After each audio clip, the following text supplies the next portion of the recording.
네, 이제 양방에서는 이 난임 치료를 할 때 처음에 여성 호르몬 검사를 해서 호르몬에 문제가 있으면 호르몬 주사요법이나 뭐 경구용으로 이렇게 먹어서 호르몬 밸런스를 맞춰주는 것부터 하고, 그다음에 난임이라는 진단을 받게 되면 사실 외부적으로 인공수정이나 시험관 시술을 받게 됩니다.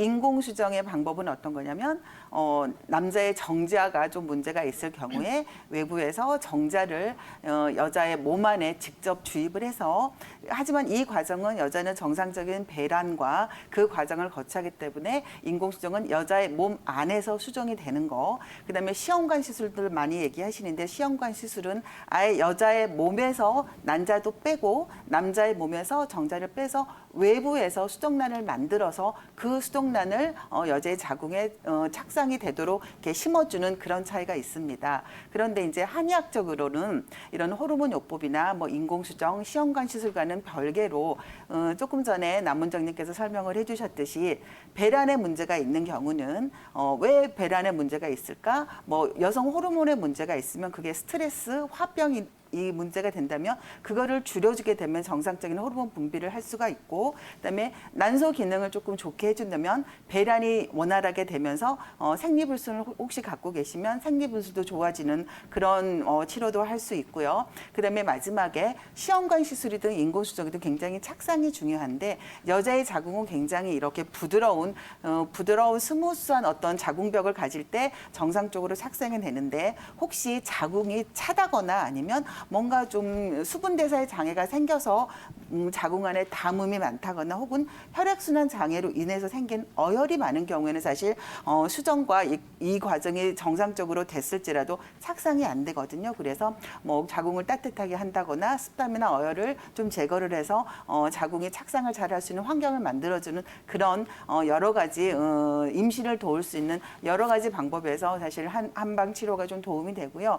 아까도 뭐 앞에서 말씀하셨듯이 굉장히 남자 쪽도 원인이 있을 수 있기 때문에 사실 정상적으로 고환의 기능이 정상적이어도 약간 정자가 이상 정자가 많은 경우에 또는 정자의 활동성이 많이 떨어지는 경우에도 사실 불임의 원인이 되기 때문에 남자 쪽 입장에서는 어떤 고환의 혈류 기능을 조금 개선을 해서 고환 기능을 개선을 한다거나 아니면 정상적인 정자, 활동성이 좋은 정자를 만들 수 있는, 한방에서 그걸 양정이라고 하는 그런 치법을 써서 한방 치료를 이렇게 접근을 하면 남자 쪽, 여자 쪽, 그래서 배란, 수정, 착상, 그다음에 정상적인 정자를 만드는 여러 가지 방법으로 한방 치료를 받으시면 이게 약간 난임이 문제가 조금씩 해결이 될 수 있다고 보고 있습니다.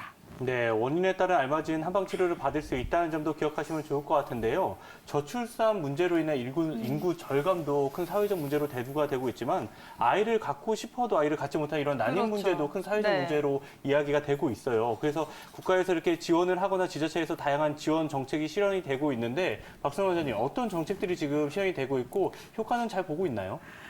사실 저희 나라에서, 우리나라에서 2006년부터 사실 이 난임 치료를 국가적인 차원에서 지금 지원이 돼서 지금까지 2006년 이후로 지금 거의 한 13, 4년 가까이 거의 8,200억 원의 비용이 사실 난임 치료 사업에 들어가고 있습니다. 그런데 제가 조금 전에 말씀드린 대로 국가적인 지원을 받는 난임 사업은 지금은 사실 양방적인 처치에 국한이 돼서 아까 말씀드렸던 인공수정이라든지 시험관 시술 이쪽에 사실 거의 포커스가 맞춰져 있습니다. 그런데 거기다가 사실 작년 2017년 10월부터는 그 전에는 시험관 시술이라든지 이런 모든 시술이 비급여 항목이었고, 비급여 항목에서 사실 외부에서 지원을 받는 형태였는데 2017년 10월부터는 이 모든 인공수정이나 시험관 시술의 비급여 항목이 보험급여를 받을 수 있는 사실 제도권 안으로 들어가게 됐습니다. 그런데 이렇게 굉장히 많은 비용을 들여서 인공수정이나 시험관 시술을 하고 있음에도 불구하고 통계학적으로 이거는 정확히 이제 그 통계학적으로 나온 사실인데, 인공수정의 경우는 그 수정률이, 그러니까 임신이 된 성공률이 25% 미만, 그러니까 그 인공수정을 하는 그 의료기관 중에 25%, 성공률이 25%도 안 되는 기관이 거의 90% 이상. 그다음에 체외 수정, 시험관 시술을 한 경우에도 그 굉장히 그거는 사실 인공수정보다 훨씬 더 임신율이 올라감에도 불구하고 그 성공률 25% 미만인 의료기관이 거의 40% 이상에 달한다고 합니다. 그래서 과연 지금처럼 똑같은 제도로 계속 이 난임 사업을 해갔을 때 우리가 원하는, 사실 굉장히 우리나라가 저출산율 때문에 굉장히 심각한 상태거든요.